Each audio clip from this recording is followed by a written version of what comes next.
Hey, Amy. Yeah, Juan? Give me that beat. It's Baseball Shangri-La with Amy Cuevas and Juan Ramirez.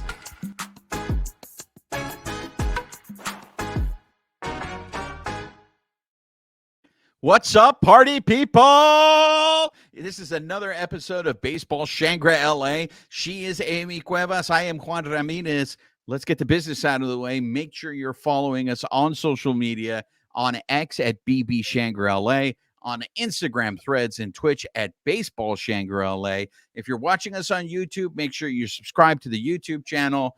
Look, it's been 3 days in a row that we have dropped episodes.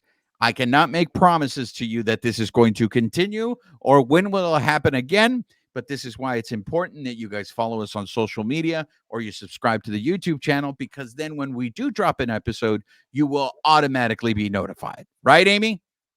Pretty much. And I'll be out of town for spring training at some point next week. So our schedule is going to be all over the place. So yeah, subscribing's your best bet. So let's go ahead and start the show the way we always start the show, with our base running blunders. Amy, do we have any base running blunders from the past episode or previous episodes? I do. So you had brought up the video that was either staged or not. There was a reenactment of some of the Giants fans reacting to Shohei's at-bats yesterday. And you were absolutely correct. You were right. I'm sorry, what? What? You were right. You were right. I like it when you sing it to me, but what? You were right. Yeah, the whisper. I need the whisper. So there were actually two videos. You were correct. And I think in my multitasking yesterday, in shutting down from work, getting ready for the podcast, I think I saw both of them and then crossed them, because the original one was of Shohei hitting the home run. And then everybody in the room was bummed. And then the guy walks in the office door and he's just like, hey, whatever. And he says something about the game. And everybody's pissed off, boos him out of the room. Somebody even yells like, why is this wall blue? Like Dodger blue. There's a second video where Shohei strikes out at the plate, and everybody is cheering, obviously, because he struck out. And the guy walks back into the room and he's like, yeah, it's spring training. I crossed both of those videos. I thought they were cheering for the home run, which is what totally confused me. So that's my base running blunder. I think I watched both and then just drew a synopsis of them both together. But you were correct. There is one where they are bummed that he hit a home run. There is one where they are excited that he struck out. I'm going to challenge that call because I don't think you deserve a base running blunder for that, because the first video I saw was the one where Shohei struck out. So there is a question as to which video came first. Now, if they did it in sequence, then the first video was the one where Shohei struck out, because that was his first at bat. So I think there was two videos. I think the problem is when the fact that timelines are not in chronological order on social media. I don't know if we have time to get into that in-depth analysis on that as to why I feel like there was a time, and maybe this is going back to Facebook, where your timeline was in chronological order and you were seeing things, but somehow, I don't know when, we just decided to live in chaos and anarchy rules. Algorithms and chaos. Yeah. So everything is out of sequence now. So I can't give you a base running blunder if the home run one was the first one that you saw. No, but see, I'm going to challenge your challenge, and I blended them. How dare you challenge my challenge? Oh, I did. If I had, what was that scene in Robin Hood Men in Tights where he took the suit of armor and he just smashed the guy across the face? You're going to challenge me to a duel? I am. I blended them though. So after whichever one I saw, or maybe I saw both of them and then moved on to the next thing that I was doing, in my head, I saw them cheering for the home run, which is why I was confused, because I was like, why would they be cheering that he hit a home run? So that is my blunder. Totally on me. But there are two videos. So, I mean, you can go watch both of them.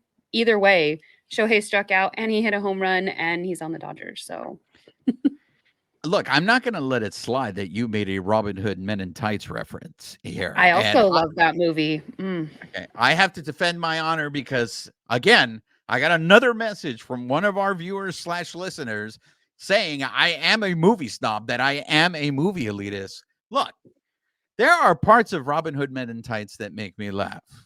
But I Just will say, parts? yeah, I wouldn't put Robin Hood Men in Tights in the same category. Look, the pantheon is Blazing Saddles and Young Frankenstein. Sure, but they're decades apart. So to me, they're you can't even compare them. They're not even Well, of this. You can't draw a comparison. but I'm trying to set the levels Okay. of Mel So Brooks, right? So I put, to me, Blazing Saddles and Young Frankenstein are on the top shelf, right? Spaceballs, I love Spaceballs. Like Spaceballs really makes me laugh. I would put Robin Hood, and Men in Tights in the shelf right underneath Spaceballs. Would you say that? First of all, have you seen Spaceballs? I have. I have. I've So probably do seen you? Robin Hood Men in Tights more than Spaceballs because I've probably watched it a million times. But So you don't yeah. agree with my assessment? No, I do. Spaceballs is a great movie. I just haven't watched it as much because I am more drawn to Robin Hood Men in Tights.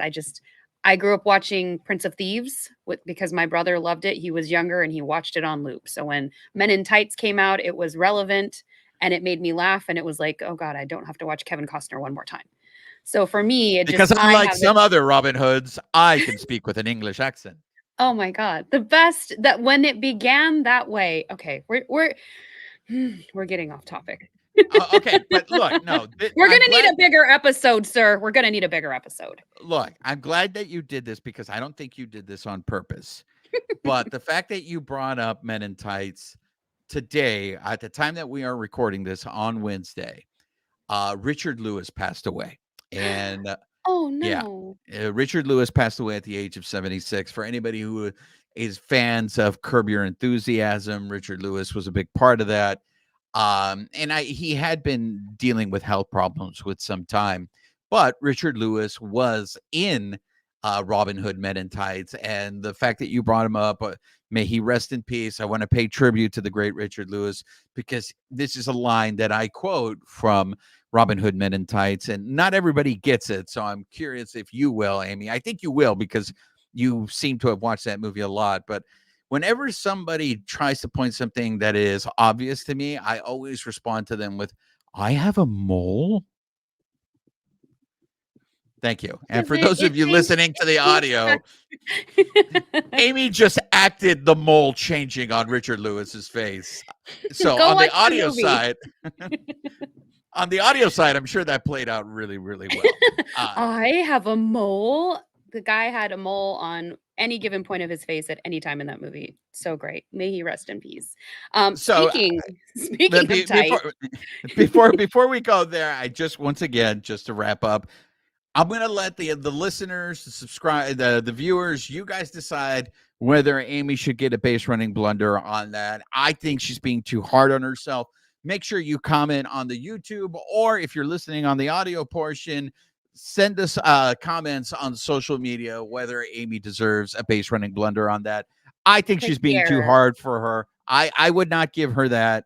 I would not give her that air, but let's go over to the update desk. This is the section here where we update stories that we've covered in the past. And I think we have an update on this uniform scandal that has now been going on for a while in spring training. Amy, what news do you have to tell us about the uniforms? It's like Paul Lucas from UniWatch has an update on basically the Royals have been working with Nike. So if you've seen their uniforms, a couple of their games were not televised yet, but some of the games were recently televised, and you can see that they have the actual larger numbers on the back of their uniform, larger name inscription, essentially the full size lettering. I 3 episodes in this week, I don't even have words anymore. But a lot of things that came out of that article was basically Lucas was summing up, is it as good as the old way? No, but is it better than other teams? For sure. So essentially, they lobbied hard with Nike, and they were able to retain at least the sizing of the letters, even though they still had to have moved it down for the logo on the back. What did you get from that article, Juan? Um, Look, for me, it just reassures that this is going to get resolved before the season started. Now, there was a picture that I saw on social media. I believe the Royals were playing the Mariners in that game, and the Mariners were wearing the new uniforms. So it had a real nice contrast between, you could see how the Royals had it on their back of their jersey compared to how the Mariners had it. But this is encouraging to me because this, again, I feel like this is all going to be resolved. If the Royals of all teams could go to Major League Baseball and Nike and say, fix this, and they were able, because honestly, if I wouldn't have read that story, if I would have just looked at the picture of the Royals jersey, Amy, I would have thought there was nothing wrong, that they were either wearing last year's jersey, like it looked normal to me. So look, it's gonna get fixed, but I just love that now this has become an ongoing story, and I'm sure UniWatch is loving this. This just completely just dropped into their lap, and they're like, "We have content now. We have content that we can deliver on a daily basis." It's interesting though, because it sounds like they were working with Nike before this release. So if we're looking at it from an opening day, like kind of fixing it for everybody, it sounds like this wasn't, hey, they just started working with them now. It sounds like potentially this happened, before spring training started and all of this uniform fiasco happened. So I don't know what the turnaround looks like. If other teams now are finding out what the Royals did, how do they go about fixing this? Because it sounds like from what the article said, the Royals got a waiver because they lobbied for it. The Cardinals also lobbied hard to keep the team's chain stitch chest script. So if other teams didn't, put that much effort in, this is kind of where we're at now. Um, but basically, I think towards the end of the article, what I liked was they just called out the lack of communication. Like, just explain what we're seeing. Like, have Nike, have MLB, just communicate with everybody. And I think the majority of this scandal, this fiasco, whatever's going on, it's not as sensational if there's communication, which I guess is a metaphor for life, but we'll let that go. But they ended the article and it made me laugh. And the gentleman's name again, Paul Lucas, he said, "Standing O for the Royals, peerless advocates of the name on the back integrity in the face of corporate standardization."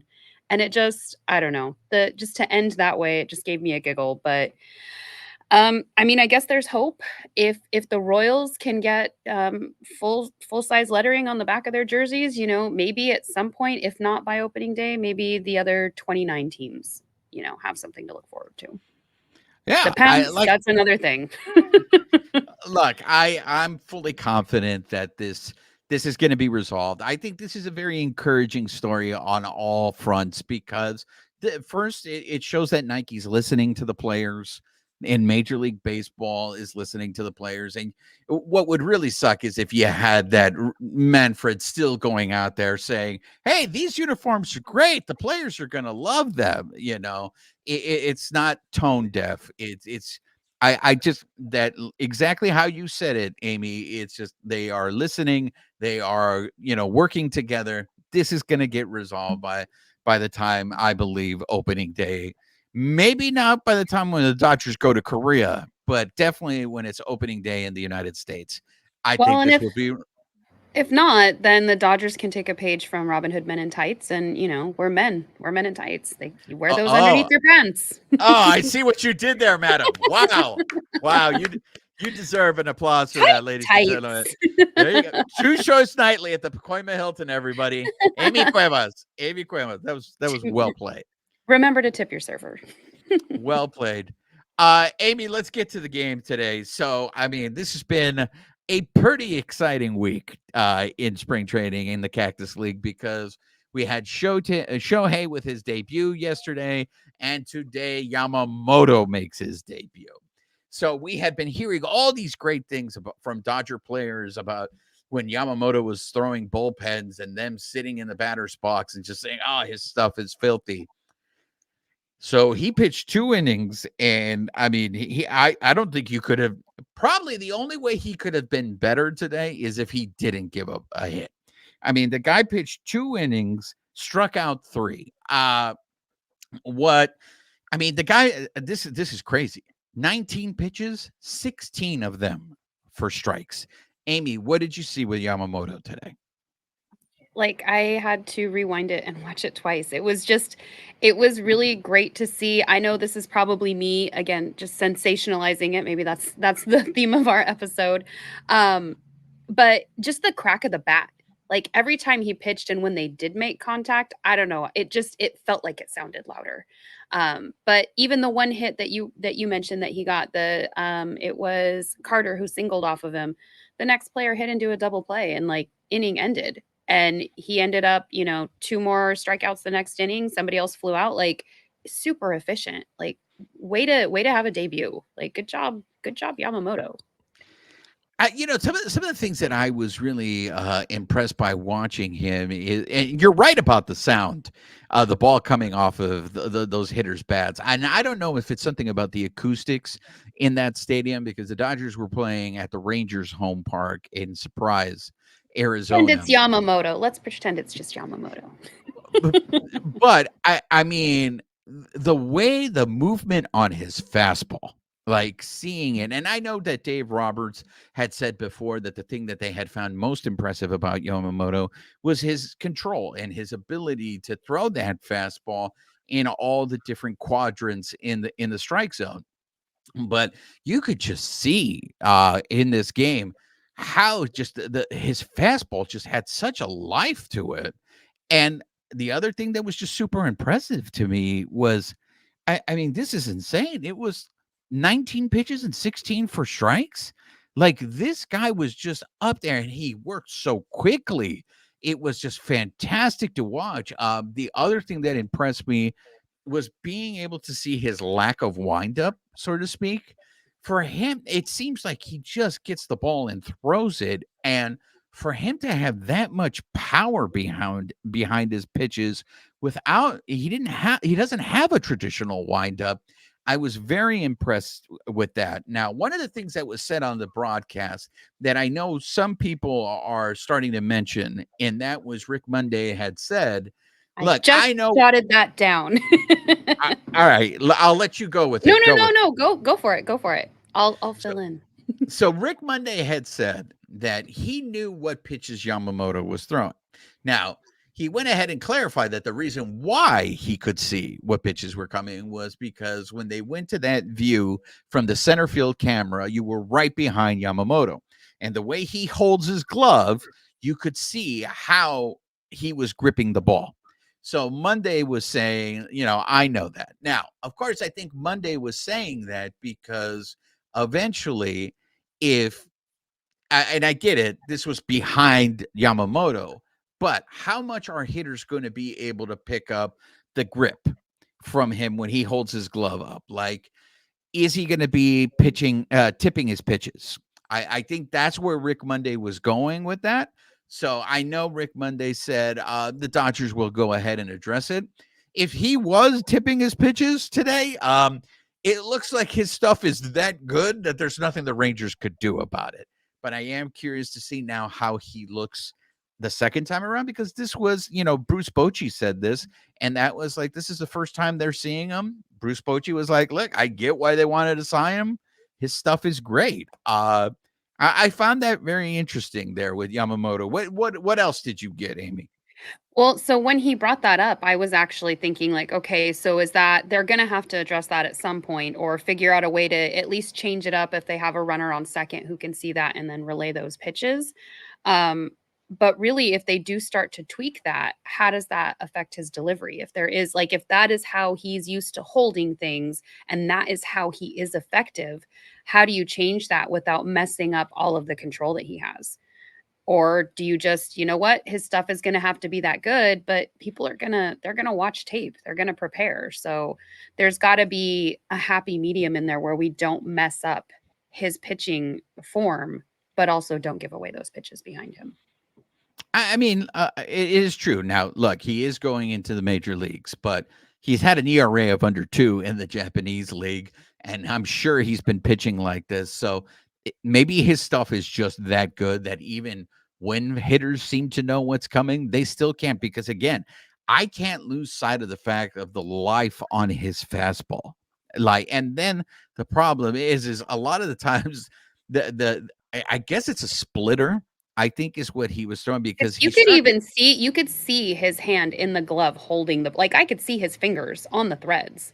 Like just even from and I'm watching on my tablet like while I'm on my lunch. So like you got a lot of definition there from that Yeah, camera. because those guys that he struck out with the splitter were just like they looked like they had no clue what the hell they were swinging at, and just I wish we could have seen the point of view from the catchers because I want to see where that pitch started when he released it because by the time it got to the plate, a lot of these pitches were almost on the ground. So yeah, I mean, I don't think that could have gone any better, that outing with Yamamoto. And look, if this is what is in store for us, this is going to be huge for the Dodgers because the Dodgers need somebody like that. The Dodgers need somebody who is dominant and hopefully now this is going to be one of the things that I think we're going to see as the season progresses. And I want to hear your thoughts on this, Amy, because there was a lot of talk about a six-man rotation because that's what they're used to in Japan. Up until this point, the Dodgers have said they're not going to do a six-man rotation, right? But I'm curious as to how they are going to handle Yamamoto in terms of how far are they going to let him go into games? Like he only made 19 pitches. He pitched 2 innings. And there was a part of me thought, are you going to let him go out for a third inning on his first outing in spring training? Doc Because actually said he was going to let him go a third, but Yamamoto was like, "Nope, I feel good. I did my job." And he was like he wasn't going to go out. So, Doc would have let him go another inning. see, and so that's why I'm wondering as the season progresses, because the Dodgers are so cognizant of the fact that, they want guys to be fresh towards the end of the season. If he's pitching like this efficiently during the regular season, and do they let him go deeper into games? There was an article that was published today, but this is an old story because it goes back to Manfred was talking about this in October about reducing the number of was it correct me if I'm wrong here, Amy, was it the number of starting pitchers on a staff or just pitchers in general? I think it was just lowering the maximum from 13 to 12. So going from 13 pitchers to 12 pitchers. And of Yeah, 'cause course the I'm point like, we don't have that many starting pitchers. Like, you made me that's gonna think it's Wednesday, but it feels like it's later in the week. it was a base running I just wanted to make sure how they were wording it, but you're right. It was a Mhm. total of 13 pitchers on the roster. I think they worded it that way, but I think the intention is like 13 pitchers down to 12. So, And the whole point of that is to try to they want to incentivize or get these teams to allow their starters to go deeper into the game. I mean, I think I've just gotten used to it now, the way pitching rotated. Yeah, I would like to see. Look, I subscribe to the old Ozzie Guillen rule where you went to a starting pitcher and it's like, no matter what, you're giving me 6 innings. And so if your bullpen only has to cover 3, I think that's a great situation. The fact that now sometimes you see starters barely get through 5, look, I've kind of gotten used to it, but I mean, would you like to see starters go back and go longer into games, Amy? I think that's a double-edged sword. So, sure, because that's what I'm used to and that's what I know from watching baseball. They threw some stats out there that I think were interesting. So, last year, MLB starters averaged 15.4 outs and 85.1 pitches.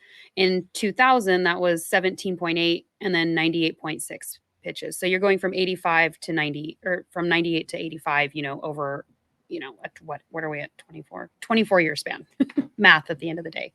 um I think we all want to see that, but I don't think that's the way the game's trending because if you had people that were even going all the way through the game, look what happened to Sandy Koufax. He got overused. I mean, this was before you could do Tommy John surgery. Maybe he would have lasted longer in the league, but you're eventually going to wear people out. So if we are they're blaming it on the minors that we're not building players up enough so that even when they come up to the major leagues, some of them have never even thrown 5 innings. And so they're saying we need to build these guys up in the minors, but we're also limiting their pitches. I don't know if we're finding more things out health wise that this isn't the way, then maybe what we do is we build up the bullpen, we build up those pitchers for more than one inning. I think this is one of the ways where the game might be changing, and it's not a hey, we harken back to we need them to go to 7 innings, we need them to throw a full game. No, maybe we are learning health wise that they need to have less innings, and we need to stretch out the bullpen, and that could be the direction it's going. I know for me, like, just nerd alert, pre-nerd alert. Like I crochet. So like I crochet like blankets for my nieces. Nerd. 100%. My nana taught me how.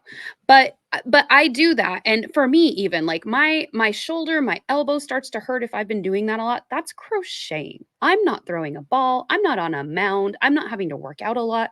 Like the fact that these guys are doing these repetitive movements, there's got to be some kind of a change, right? Like we can't just keep things the same just for the sake of keeping it the same.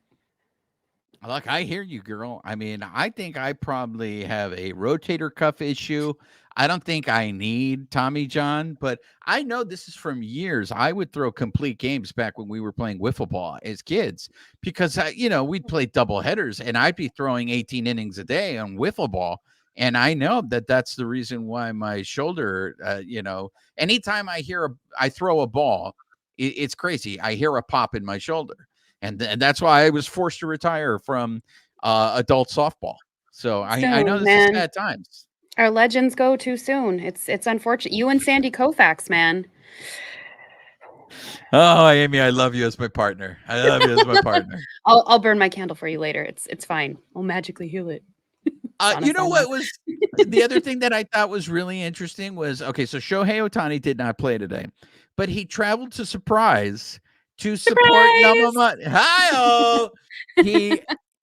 He traveled to Surprise, Arizona to see Yamamoto's debut, and I thought that was great, and that he was, because a lot of times, especially in spring training, if you're not playing, you're going to stay back and you're going to put in your work there at Camelback Ranch, and the fact that he said he did it so that he could show support. Like, I think that goes back to what we've been talking about on previous episodes, though. Like, this team just gels. Like, how awesome is that?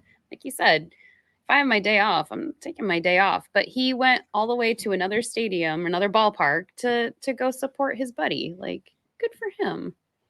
Yeah, I mean, I look, you would sit there. I think that was huge of Ohtani to do that for Yamamoto, because I think we lose sight of the fact that Yamamoto is, for the first time in his life, probably playing in a foreign country where he doesn't know the language, still getting used to getting to know his teammates.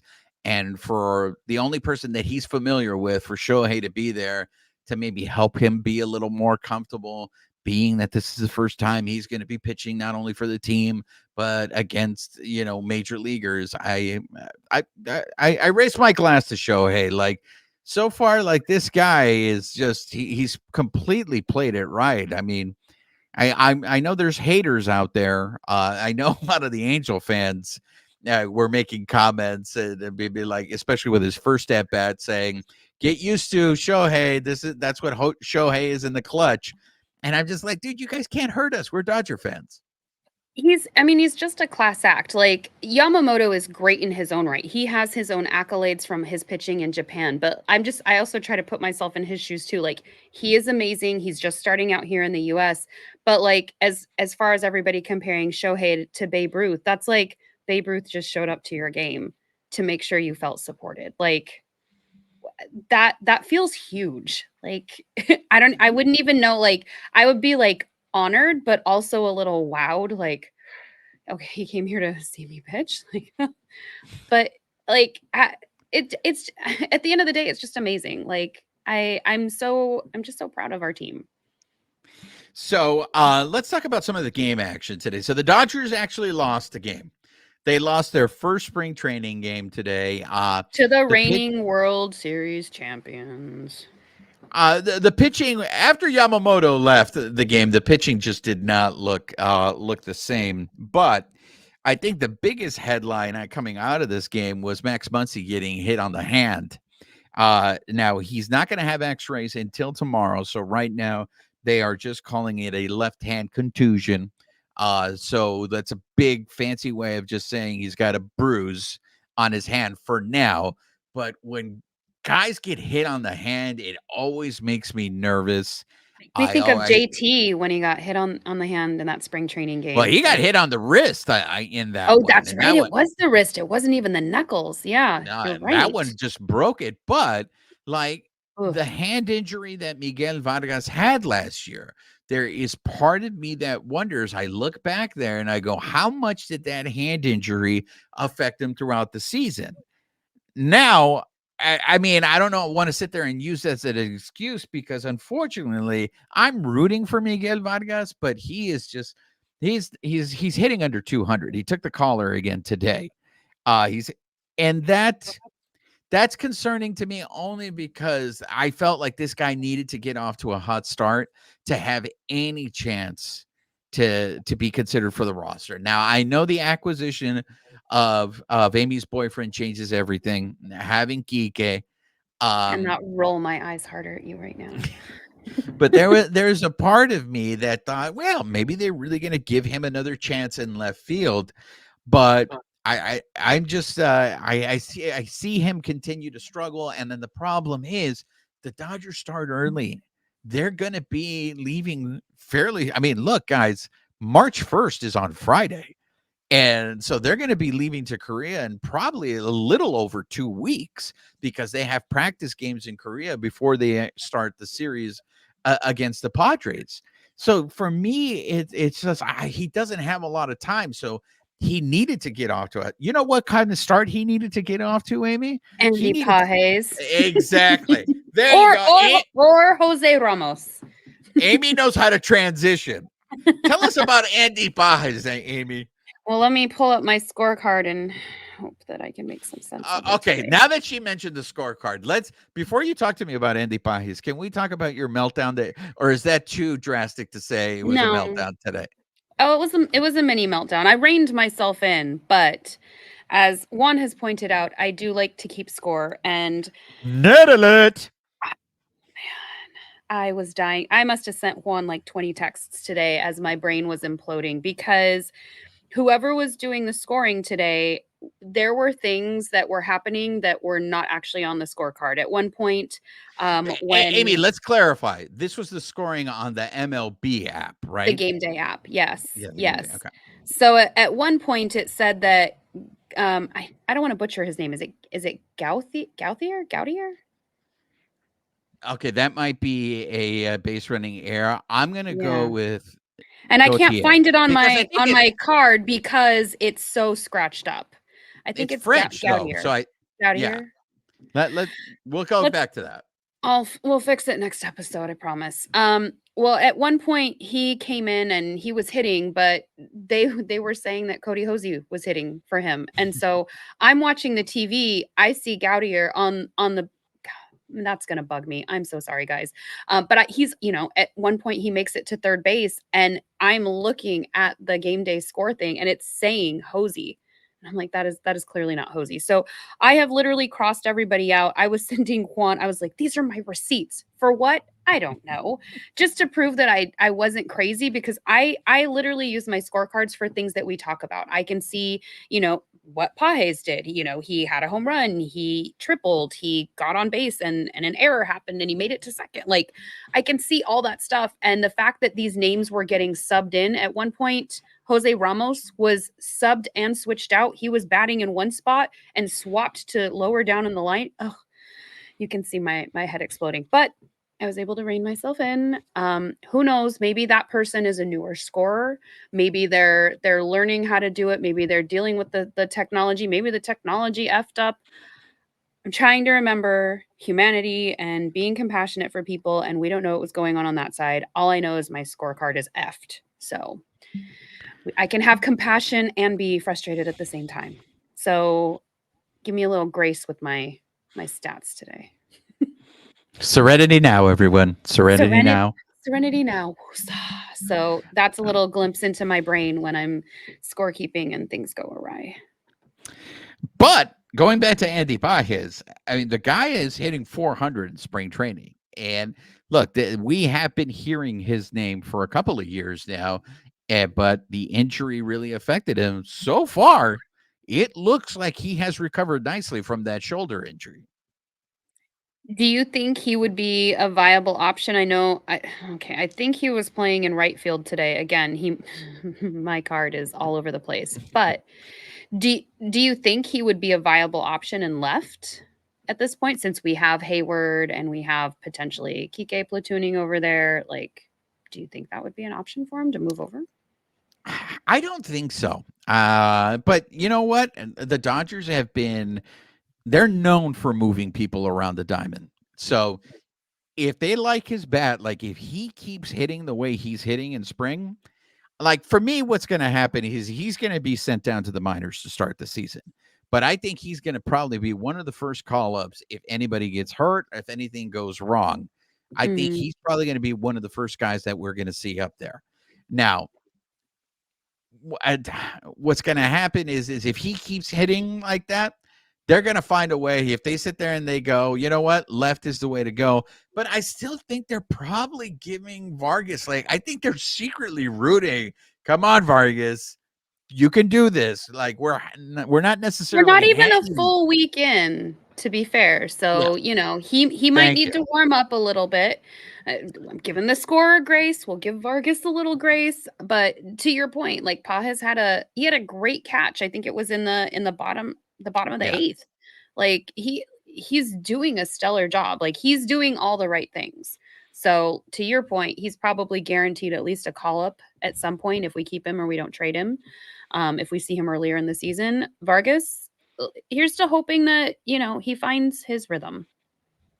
yeah. So to me, I think the big problem today was pitching. As I said, aside from Yamamoto, I want to focus on. Well, before I go to the pitching side, I do just want to go ahead and thank you for reminding me, Amy. It's still the first week of spring. People are still going over there. Gavin Lux went 0 for 3 today. I don't know if that's necessarily an area of concern. But it's him still working his way, I think, getting acclimated into actually playing games. But on the pitching side, Yamamoto was fantastic. Now we saw Evan Phillips, I believe, correct me if I'm wrong here, Amy. This was Evan Phillips' first appearance of the spring, correct? Or oh, I'm wrong. Do No, I I'm have a not guess wrong? sure. No, I'm truly not sure. Okay. We'll But have he to looked double good. check. I mean, he pitched 1 inning and struck out 2. Like, he didn't give up anything. So he Someone flew out after they shattered their whole bat off. Oh, they had just the bat handle in their hand. They said the uh umpires were still picking up splinters before they could continue with the at bat. exactly. We saw Brian Brasher for the second time today. He pitched a scoreless inning. Daniel Hudson, who, and then check me on this one too, Amy. He signed a minor league contract, correct? I think so. Yes. But I know there is this belief that he's going to make the roster. So I think if he pitches well, he's going to be one of those spots in the bullpen. And today, he pitched 2/3 of an inning, struck out 2. He gave up a hit. I'm curious to see And how he he walked somebody. evolves. He walked Yeah, somebody before they pulled him, yep. but I'm curious to see how he evolves because there is this belief that even though he signed a minor league contract, that he's going to have a spot in this bullpen once the season starts. Um, what saddens me to say, the person that had a really rough day today Well, to be was, fair, before you even say his name, Doc said he's fine. It was fine. So before we catastrophize, go on. Say what you were gonna say. yes, Joe Kelly, Mariachi Joe. Mariachi Joe had a rough He's one of outing my out there. faves. He's up there with Kike. But can you clarify, Amy, why Robert said he was fine? Was there a belief that perhaps maybe there was something physically wrong with Joe Kelly? Because I think this was his first appearance, wasn't it, in the spring? It was his first appearance, and I mean, it was a little bit of a rough inning. They did score two in it. He started out, somebody ground out. Then I'm not even gonna say the players' names because at this point they moved around so much. But essentially, somebody tripled. I'm so frustrated. Somebody tripled. There was an error. That error ended up coming back into score. Somebody lined out though, so like there were moments, but I think there was also a wild pitch that brought in that first run. So again, I think it's just people getting used to being back in the game. He limited the damage to only 2 runs. He was still able to get out of the inning. So, not Well, stellar, but not horrible. this not only serves like a reminder to me, but this should serve as a reminder to everyone. I think we are so results driven that we expect everyone to have like an inning like Evan Phillips had today, or 2 innings like the way Yamamoto pitched. When everyone, I think, approaches spring training a little differently, I think some pitchers are more, they don't care about the results. They're really out there just working on whatever they feel they need to work on. This was Joe Kelly's first appearance out there. You mentioned it, when Roberts was thinking of sending Yamamoto out for the third, and Yamamoto's like, no, I'm done. I got everything I wanted to get done today, done. So now this is just monitoring, progress. This is still early, but again, I can't just lose sight of the fact that the Dodgers are starting early. So it's going to be They a matter are, of but time. we're still stretching them out though. Like if this was Joe Kelly's first time in, like I think even Freddie said it. There's only so much prep you can do on your own at home in your own facilities. And when you come in and you put the cleats on and you get out there and you're playing against people, you even said it yesterday with Shohei going to bat. Like it's one thing to take practice swings on one of the backfields, it's another to go up against pitching. They're being put in a live, it is a spring training game, but a live game situation. So things are going to happen. Baseball is a game of failures. We need to remember that. We had a like kind of a teachable moment on the field. One of the Rangers was running around the bases. I hope I get his name right. Again, my scorecard is a mess, but I think it was Elier Hernandez. He was running from first to second. He was kind of watching his pitch go. So he was watching like where the ball landed. He ran right into the first baseman who was also kind of watching. So he was an obstruction in that baseline. They awarded him third base because he probably would have tripled anyway. But because of that obstruction, the runner got to move over one. And again, a reminder to the first baseman, hey, you've got to be cognizant of what's going on around you, even if the ball is in play. And that is a point of emphasis this year for Major League Baseball. They have said that they're going to look at this obstruction and they're going to try to do a better job of enforcing that. Well, it's only Wednesday, but it has been a very busy week in Dodger spring training. That's going to do it so far for this episode. Amy, is there anything else? Any last words? Got to give everybody some grace, even ourselves. There you go. So again, for those of you listening on the audio, please make sure you're subscribed to the podcast. Make sure you follow us on social media. On X, you can follow us at BB Shangri-La. On Instagram, Threads, Twitch at Baseball Shangri-La. YouTube, make sure you're subscribed. Make sure that you are leaving us comments, giving us feedback in terms of, does Amy deserve that air? Like she says. She says to give grace. It applies to you also, Amy. I biffed it. I can admit I biffed it. So we're good. We're good. But you guys can feel free to weigh in. Yes, we want to hear from you. We want to hear from you. So this has been another episode of Baseball Shangri-La. She is Amy Cuevas and I am Juan Ramirez. Amy, say goodbye to the people. Goodbye, people.